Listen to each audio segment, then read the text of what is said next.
Selamat datang di Beetle Channel, semoga kita bahagia. Jangan lupa subscribe, like, komen dan share agar channel ini semakin berkembang. Terima kasih. Novel Kekuasaan dan Kekayaan, Bab 215. Saya juga melihatnya. Jika Anda ingin menangkap seseorang, Anda harus menangkap pengemudi Audi itu.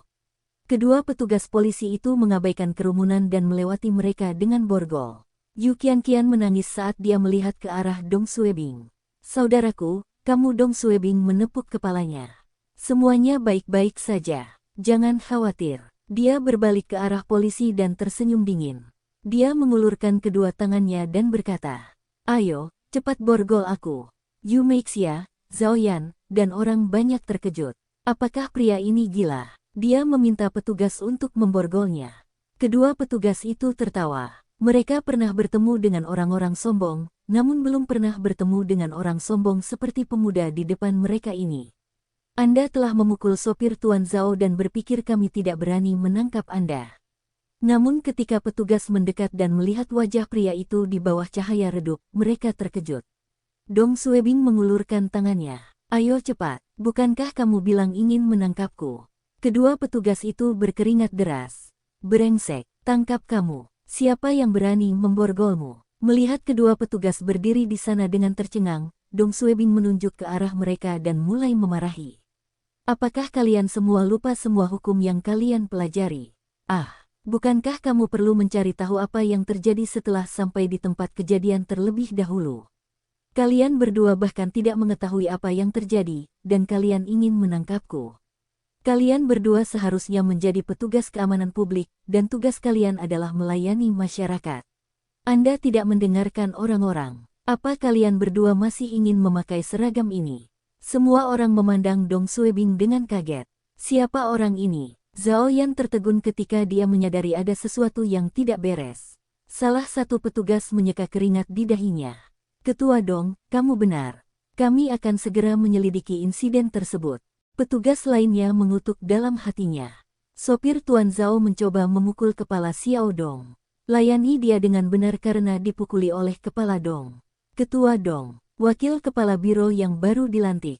Zhao Yan memandang Dong Suebing. Yu Meixia, putrinya, dan orang-orang lainnya menarik napas dalam-dalam.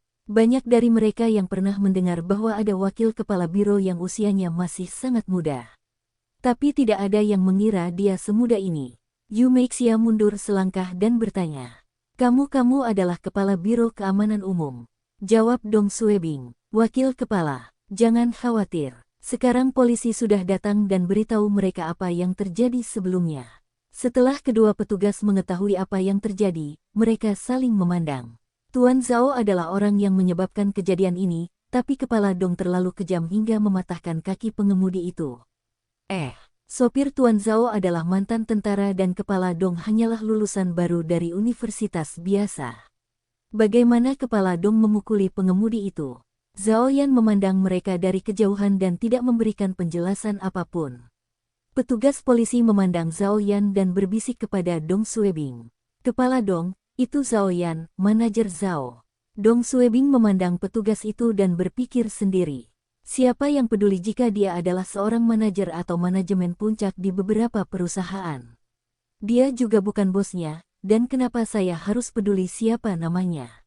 Petugas merasa bahwa Dong Suebing tidak mengerti maksud dan penjelasannya. "Dia adalah putra kepala Zhao dari biro kami."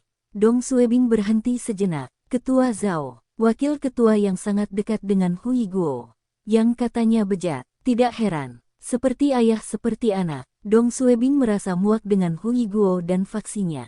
"Kalian berdua," Dong Suebing tidak bermaksud untuk memberikan wajah siapapun. "Tetaplah di belakang dan beri mereka ceramah tentang bagaimana berperilaku di depan umum." Kedua petugas itu tidak berani menolak Dong Suebing dan mengangguk. Zhao Yan mengertakkan gigi tetapi tidak mengucapkan sepatah kata pun. Dia tahu faksi ayahnya telah berselisih dengan wakil ketua Dong yang baru menjabat ini, dan dia tidak ingin membuat lebih banyak masalah bagi ayahnya. Setelah menyelesaikan semua masalah, Dong Suebing berkata kepada ibu dan putrinya, "Kak, gadis kecil, ayo pergi. Aku akan mengirim kalian semua kembali." Setelah menaiki MPV Buick, Yu Qianqian melihat sekeliling interior mobil dengan rasa ingin tahu dan mulai menyentuh kendaraan tersebut. Yu Meixia ketakutan dan segera menghentikan putrinya. Qianqian, jangan mengotori mobil kepala Dong. Yu Qianqian mengangguk dan bersandar pada ibunya. Yu Meixia berkata dengan hati-hati. Dong ketua Dong, terima kasih telah membantu kami. Dong Suebing tertawa. Tidak apa, di mana kalian semua tinggal? Setetes air mata jatuh dari mata Yu Meixia. Kami tidak punya rumah. Kami telah menjual segalanya. Lalu, kemana aku harus mengirimmu? Ada sebuah hotel kecil di dekat pinggir kota. Kami tinggal di sana. Dong Suebing mengangguk dan mulai mengemudi. Aku masih belum tahu namamu. Yu Meixia. Nama saya Yu Meixia, dan ini putri saya, Yu Qianqian. Keduanya memiliki nama keluarga yang sama. Hal ini biasa terjadi di Tiongkok karena banyak orang dari desa yang sama memiliki nama keluarga yang sama namun bukan saudara. Suamimu, maukah kamu memberitahuku lebih banyak lagi? Berapa banyak utangmu? Penderitaan Yu Meixia dan putrinya sangat mirip dengan Dong Suebing beberapa tahun lalu. Dong Suebing sangat ingin membantu mereka. Yu Qianqian mulai menangis lagi saat mendengar ini. Yu Meixia menamparkan putrinya, dan air matanya mulai mengalir.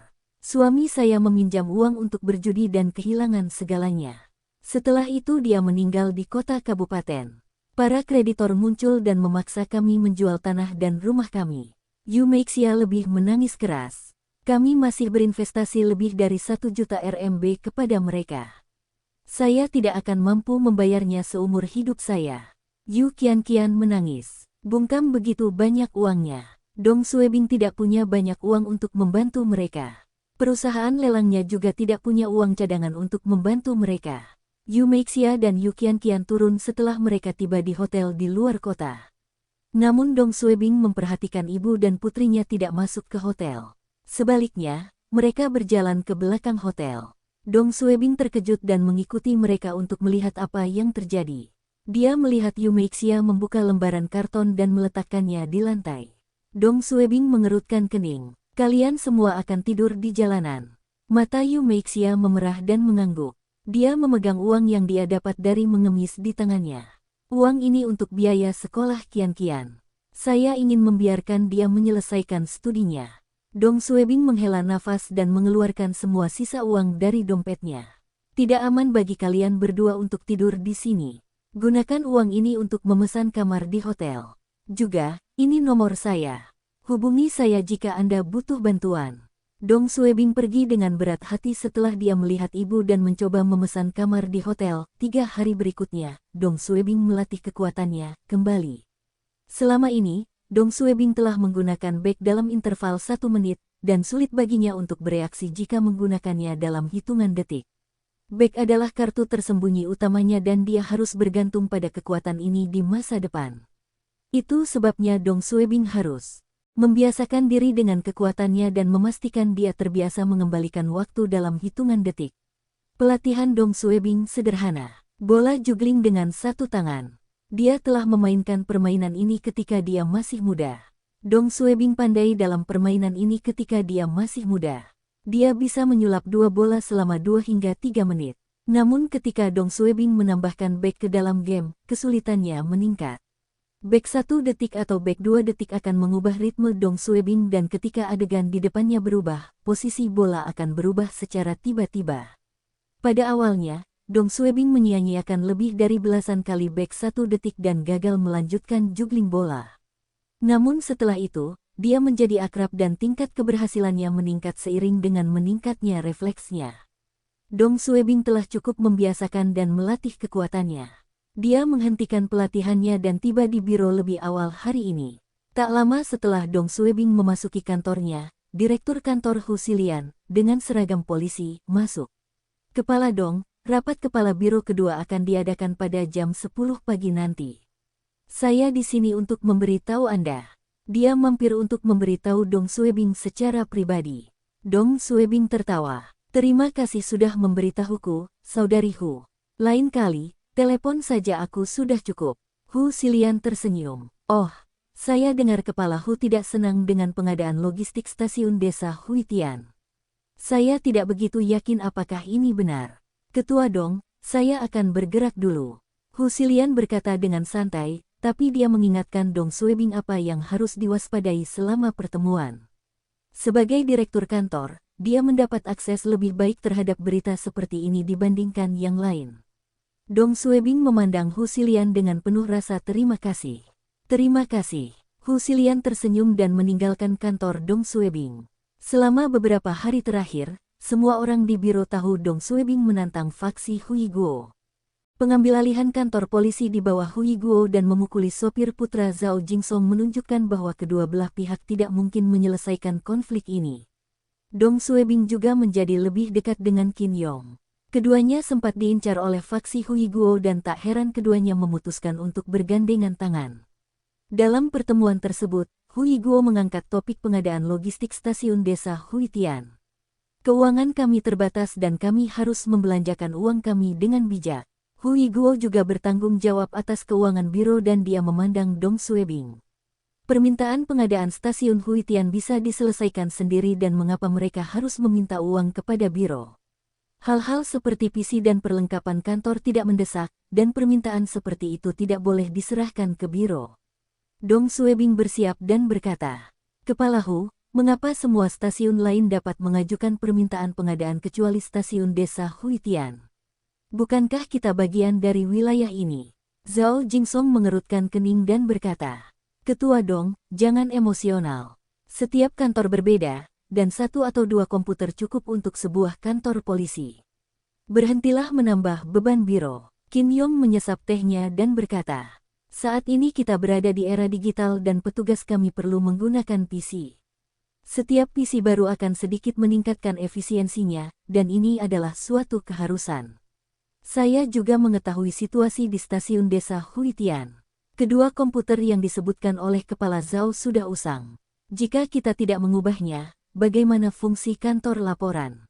Kata Kepala Kantor Polisi Kota Changwon Tao.